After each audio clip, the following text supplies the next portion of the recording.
उत्तर प्रदेश की सरसब्ज और शादाब वादियों के दरमियान एक कदीम गांव था जिसका नाम नूरपुर था। नूरपुर कोई आम गांव नहीं था। यहाँ के लोग अपनी सादगी, मेहनत और इंसानियत के लिए मशहूर थे।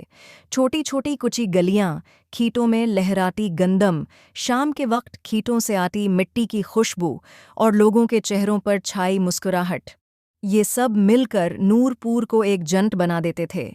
गांवों के दरमियान एक पुराना बरगद का दरख्त था जिसे लोग बूढ़ा दानशमंद कहते थे।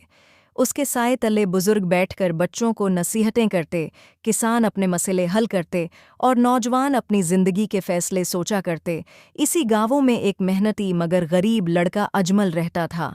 अजमल की उम्र तकरीबन 16 से 17 साल थी, मगर सोच और समझ में वो कई बड़ों से ज्यादा था।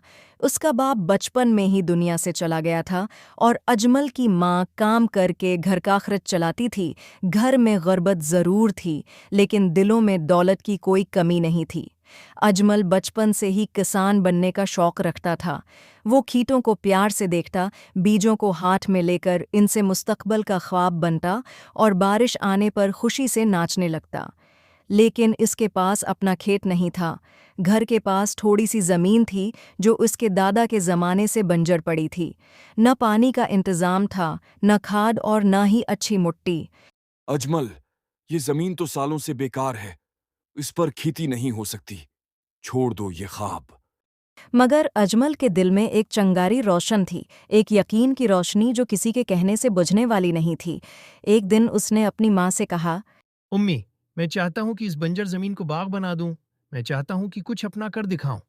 बेटा, अगर नीयत साफ हो और मेहनत सच्ची हो तो अल्लाह भी रास्ता बना देता है। तुम कोशिश करो, मैं तुम्हारे साथ हूँ। अजमल के लिए माँ की यही बात काफ़ी थी। उसने अपने ख्वाब के सफ़र का आगाज़ कर दिया। पहले ही दिन जब अजमल ज़मीन साफ कर रहा था तो गांवों के कुछ लड़के उसका मजाक उड़ाने लगे।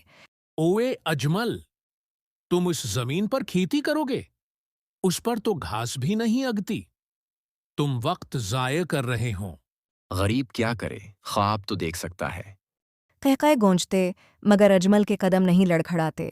वो सिर्फ मुस्कुरा कर कहता। देखो, एक दिन यही जमीन फूल देगी। उन्होंने और जोर से हंसना शुरू कर दिया, लेकिन अजमल की हिम्मत पे कोई फर्क नहीं पड़ा। उसने जमीन को खोदा, छोटे पत्थर निकाले, पानी के लिए छोटी नाली बनाई और बीज खरीदने के लिए कई कई दिन मजदूरी की। उसने दिन रात एक कर दिए। गर्मी हो या सर्दी, दिन हो या शाम, इजमल खीत में मौजूद रहता। एक रात जबरदस्त तूफान आया। आंधी ने गांवों की कई फसलें तबाह कर दीं। लोगों के मकानात की छितें तक उड़ गईं। इजमल ने सारी रात जाग कर अपनी जमीन के गर्द लगाई हुई लकड़ियां और बांसों को बचाया। सुबह जब गांवों वालों ने देखा कि उनकी फसलों को नुकसान पहुंचा है तो वो बहुत परेशान थे। हर घर में मातिम की सी कैफियत थी, लेकिन हैरत अंगेज बात ये थी कि अजमल की छोटी जमीन महफूज थी। लोग हैरान रह गए। ये कैसे हो गया? हमारी बड़ी बड़ी फसलें चली गईं और उसका छोटा सा टुकड़ा महफूज है। मेहनत हमेशा फल देती है, कभी ना कभी। तूफान के बाद बारिशें हुईं, मौसम बेहतर हुआ और कुछ हफ्तों बाद अजमल की ज़मीन पर छोटी छोटी कौंपलें नज़र आने लगें। उसे देखकर अजमल खुश हो गया। गांवों वाले भी हैरत से देखने लगे। अब वही लोग जो इस पर हंसते थे कहते थे, इजमल, तुमने तो कमाल कर दिया। ये जमीन तो वाकई जिंदा हो गई। जमीन हमेशा जिंदा होती है, बस उसे मोहब्बत देने वाला चाहिए। नूरपुर गांवों का सबसे बड़ा मसला पानी की किल्लत था। बारिश न होती तो खेत खश्क हो जाते।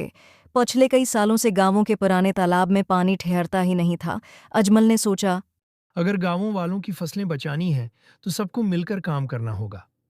अजमल ने गांवों के चौधरी, बुजुर्गों और किसानों को जमा किया और कहा, अगर हम सब मिलकर पुराने तालाब की मरम्मत कर दें तो बारिश का पानी जमा हो सकता है। बात तो सही है, मगर काम बहुत बड़ा है। अगर नीयत अच्छी हो तो काम कभी बड़ा नहीं होता। आहिस्ता आहिस्ता गांवों वाले राजी हो गए।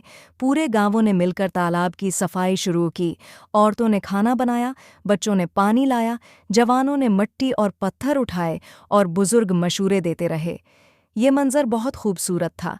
पूरा गांवों एक खानदानी टीम बन चुका था।